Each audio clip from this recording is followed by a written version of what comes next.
Well, hello everybody and welcome back to Bosses Only, the video series where we look at just the bosses from a dungeon, because you're not stuck on trash, you're stuck on bosses. From the Scions of 𝕊𝕑𝒧𝒼 DLC, this is Bedlam Veil, and let's go visit boss number 1, the Shattered Champion. Of course, let's turn on the hard mode because that's always fun. And what have we got going on here? Shattered Champion, tank after you taunt him, get ready to dodge roll. He's going to do a big wind-up heavy attack, and he'll do this over and over during the fight. There it is. You want to always dodge roll that. If it hits you, you will have a no self-healing debuff on you, which prevents you from healing yourself. It is exactly like the first boss in 𝕊𝕑𝒧𝒧𝒼 Enclave. You are better off dodge rolling. Now, dodge rolling means he'll enrage and hit harder, but frankly, you're going to be blocking those hits. It's not a big deal. It's better to have him enraged than to have that debuff on you that prevents self-healing. It's absolutely awful. So dodge roll, conserve stamina, get off as many charged heavy attacks as you can, keep your stamina up at all costs. Now, try to keep him in the center of the room. This big glass stomp, all 4 players will have a circle around them, spread out, and it leaves a persistent AoE on the floor that'll do a bunch of damage. You don't want to be in it. He also summons these little mini-me's. Now, watch out for them. They bend over backwards and shoot little balls out, and each ball does more damage than the last, to the point where it'll just kill you. You absolutely have to kill them. However, it's not always that simple. You see the little wizards that are popping up with the laser beams. If they shoot that laser beam at one of these little guys, he'll be invincible, so you have to kill the little wizard first. Similarly, those wizards can shoot their beam at the big main boss and make him invincible too. So whenever you see those little wizards, they are the absolute priority. You simply must kill them. Tank, you can chain them, and for a second that'll interrupt their beam, but they'll just start again. They've got to be killed. Now, at 70% of his health, he summons an entire gigantic big ring of glass around the outside of the room. That's no longer safe to stand. It's made the room a little bit smaller. So keep an eye out for that and don't accidentally be standing there. Again, you're still going to get those big circles on you from time to time, and you will need to spread out because they leave an AoE behind and you don't want them all in the middle of the room. You need space to stand. Stay on top of these little ads. Again, these wizards, when they come out, they're going to shoot that laser beam either at the boss or at one of the little mini-me's and make them invincible. So these guys are priority. Whenever they appear, kill them instantly. Tank, you can chain them into the center. Oh, and by the way, at 50% health, the boss spawns another ring of glass, a smaller one in the center. Tank, try to stay in that central area. Everybody else stay in the outer area. You've got much less room to play with, but keep your eye on those glass rings. You don't want to be standing in them. And anytime the big circle is on you, here it is, make sure you spread out away from other players and leave it somewhere. Make sure you're leaving yourself somewhere to stand. Tank, on the inside, you'll want to just sort of get it as close in as you can, but make sure you're leaving yourself plenty of room.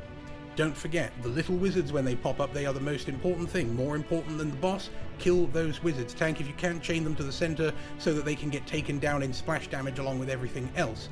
The wizards are the most important. One just spawned over there. Let's make sure we're getting him chained in and taken down. Spread out for the glass stomp. You don't want to be getting hit by that because it is painful. Make sure you're giving yourself enough free room to stand. Again, we've got more wizards with the beam. While that beam is active, the boss himself will be undamageable, so the wizard has to be killed. Tank, if you can, chain him into the center. Everybody else focus on the wizard until he is dead. Then you can get back on the boss. While all this is going on, of course, Tank, you're still going to want to dodge roll that big hit. You don't want to get hit with that debuff.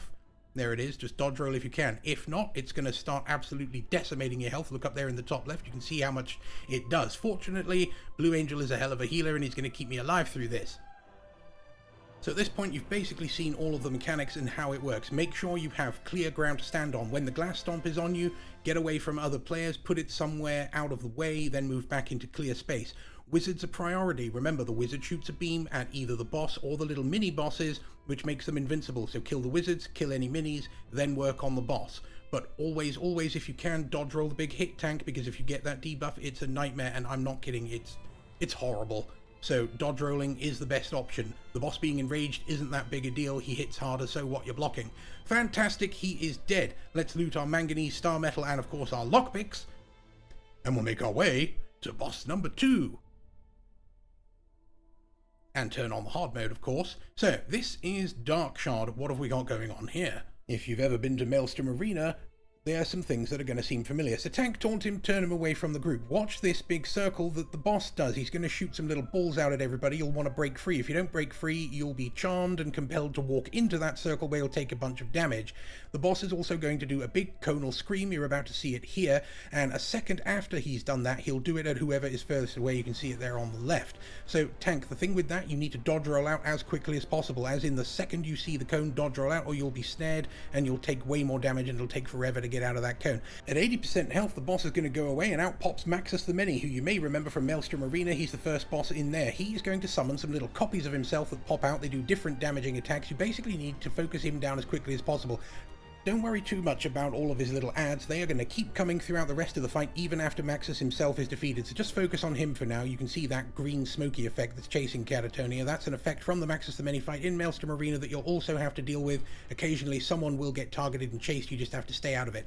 Darkshard returns. Now watch the big heavy attack that the boss does. It's just like the Nightmare bosses in the Necrom expansion. It's a bit longer to wind up. You can dodge roll or you can block, and then a second later, whoever's furthest from the group is going to be targeted by a ghostly version of the same thing. There's that scream attack. Remember, make sure you dodge roll out immediately or you're going to be snared and unable to get out and break free whenever he summons this circle. At 60% health, another Maelstrom Arena boss returns. This is the champion of Atrocity, who you may remember from the spider round. So what happens here? He's going to summon the little spiderlings that'll chase after a player, and there's also going to be the Hover around on the map somewhere. Kill the Hover, synergize the little poo that comes out in the direction of one of these spikes to uncover it from all the webs that are on it. That'll make it glow gold. You can then lead any spiderlings that are chasing you to it, and it'll make them go away. You'll have that. You'll also have the two lurchers that this boss spawns when it gets low on health, and you'll have to deal with them too. And there are, of course, the web spinners that are going to be trying to cover those spikes back up. So make sure you're keeping your head on a swivel for any Hovers.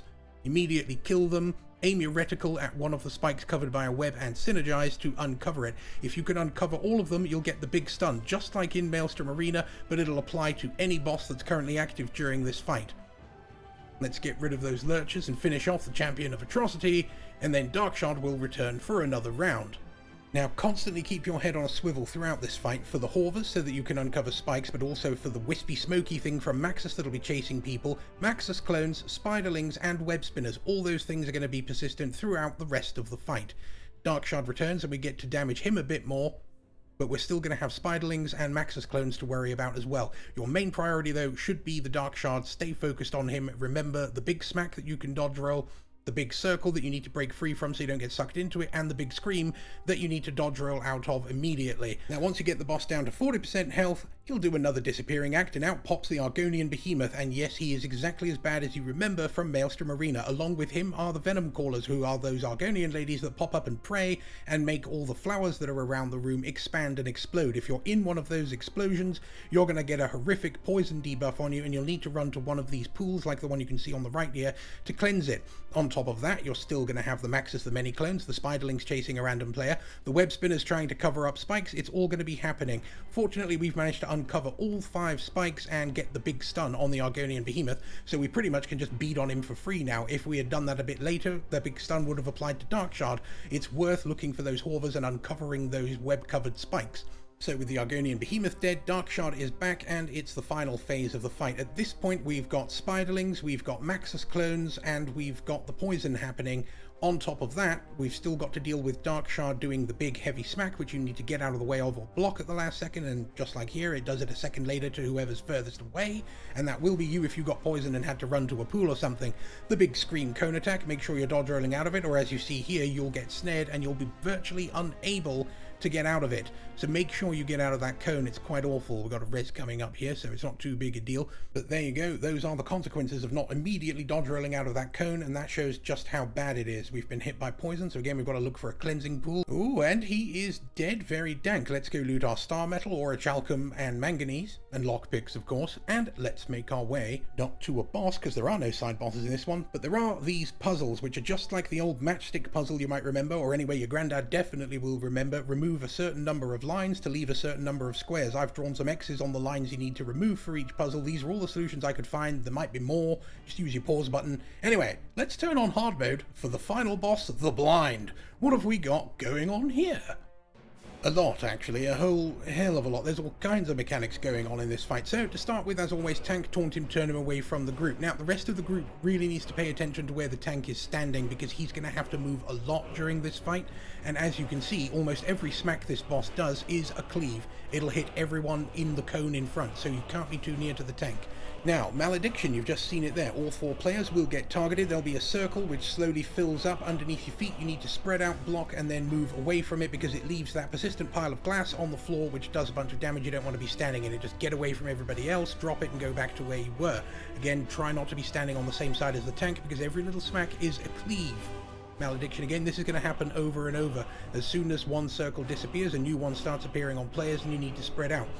See the little bogey monsters, those voraplasm looking things, these constantly come out. The tank cannot taunt them. He can't chain them. He can't do a thing about them. They either like him from the get-go and go to him, or they like somebody else and they go to them. All you can do is avoid them and kill them. There is nothing the tank can do to save you, unfortunately. Malediction again, keep on top of this. Every time you see that circle, get away from any other players. Now, take a look at the back of the room. You see these waves of ice? These are going to keep on coming, and there's going to be more and more of them throughout the fight. You'll have to run across the room looking for gaps between them. There's also that big green laser beam you just saw it a second ago. It's just like the first boss of 𝕊𝕬𝕼𝕼. Don't be in that laser beam or you will die. And there is a third and final big mechanic that the boss does called Condemn. He will select a person, he'll slowly go up in the air, and then he will slam down, leaving a gigantic AoE circle. If you're in it, it'll do a whole bunch of damage. Now, this is just my own experience as tank, and I don't know how it is for everybody, but I found that being close to the epicenter of that Condemn explosion resulted in less damage when blocking, exactly like the sea lurchers in March of Sacrifices. So it seemed to me like the closer you were to the boss when he dropped down, the less damage you took. It's either that or be out of the circle entirely, and it is huge. But either way, be blocking. Don't take that hit unblocked or you will just die. It does a huge amount of damage. We've got the laser beam again and these waves of ice coming across the floor. There are, if you did those matchstick puzzles previously, some synergies that will drop down here and there that negate these mechanics. You can see around Blue Angel over there, the purple thing, that prevents you from taking damage from these waves of ice on the floor for just a few seconds, so that's nice to have. There's also one that stops those lasers, and there's one that prevents the boss from doing the Condemn mechanic. If you see that synergy right as the boss is rising into the air and you hit it, he'll be sucked back down onto the ground and stunned for a second instead of doing the Condemn. This is Condemn right here. He goes up in the air, he does a massive slam down. It's quite terrible. So if you've got the puzzles done and you have those buffs available, keep your eye out for synergies that come down, because they're very useful. This purple one negates the damage done by those waves of ice on the floor for a few seconds. There's the one that stops the big laser you're seeing on the right, and the one that stops the boss. Now, each time you've done a bit of damage to the boss, he's going to disappear for a while, and you'll just have to deal with mechanics in the room. When he does this, 2 ice Atronachs, I guess they're glass Atronachs now, are going to walk out.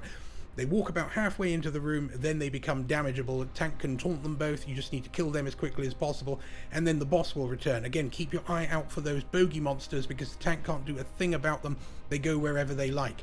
It is worth, if you can do it, synergizing to stop the laser, because if it blocks half the room like that, it's much less room for you to stand on. And keep your eye on these icy waves on the floor. They do significant damage. They really hurt, and if you stand at the farthest end from the room from where they're coming from and just watch the room, you'll be able to see where the gaps appear and be able to navigate between them so that you don't take damage. Definitely don't run along with them or stay in them for too long, because the amount of damage they do is insane. You will be dead in absolutely no time. You just need to watch for gaps or use the synergy that makes you not take damage from them. I found as tank, using 𝕊𝕬𝕼𝕼's Curse as one of my sets, one of its bonuses was 40% less damage from environmental traps, and I tested and it did apply to the waves on the floor. It made them not nearly as painful, and I had a much easier time taking all of that damage, because it's constant and there's almost no avoiding it. A lot of times, as you're seeing, you're just stuck between a rock and a hard place. There's no avoiding the waves, or you'll be standing in a patch of glass, or you'll get hit by a laser, or one of the bogeymen will get you. It's a lot to deal with. You just have to watch your footing as best as you can and stay mobile. There is no standing still in this fight, because of the sheer number of areas of denial the boss creates with all these poos and piles of glass and waves of ice and laser beams and so on. I should also mention, because I don't think I did, the buffs that you get from the puzzles, they all share a cooldown. So say if the synergy to negate the damage from these ice waves is available and somebody uses it, you won't be able to use the synergy that negates the condemn where the boss slams down, or the other one that stops the big laser beam. Those will still be able to happen. They share a cooldown, so you kind of need to think about which buff you're going to take, or if you're going to take one at all, given that they all negate different things that can all happen at any time. Now at this stage of the fight, as you can see, the waves of ice are incessant. They just come constantly now for the whole rest of the fight, and you need to stay mobile. You need to sort of pay attention to the floor, look at the natural path that opens up, and stay moving so that you're never in the ice, because again, that ice, if it goes over you, it doesn't take a lot of ticks to completely kill you. You need to stay out of it as much as humanly possible. And of course, while you're dealing with that, you've also still got the malediction every few seconds. You've still got these bogey monsters. The big laser beam could happen. The boss could do the condemn mechanic. You want to watch where you're standing, because almost every hit that the boss does is a cleave, and you don't want to be caught in any of the cones. It gets quite nightmarish. Again, that purple synergy that negates the damage from the waves for a few seconds is really handy here. And one technique that I like to use is sort of positioning my camera so that I can almost see the entire room. It sort of turns it into like a 1980s arcade game where you just have to follow the path. That made it a lot easier for me, basically keeping my eyes on the peripheral and not so much on the center, because that was just the boss, and as long as I was blocking, I was good. Use your peripheral vision to keep your eye out for those free spaces, and make sure you're following that path that appears between all the ice waves. If you can stay on top of all of that, you won't have too much trouble, and the boss will eventually die, like that. Which of course means that you get to loot a whole bunch of lockpicks and manganese and star metal, which is super dank, and a mask. Well, that's it. Remember, like and subscribe, and of course hit that bell so you never miss a video. That's the end of the video, so yeah, go do the dungeon. Or if you want, you can follow all these things, X and Instagram and all of that stuff. There's a couple of videos there that you can watch if you like. And yeah, thanks for watching, and we'll see you next time on Bosses Only.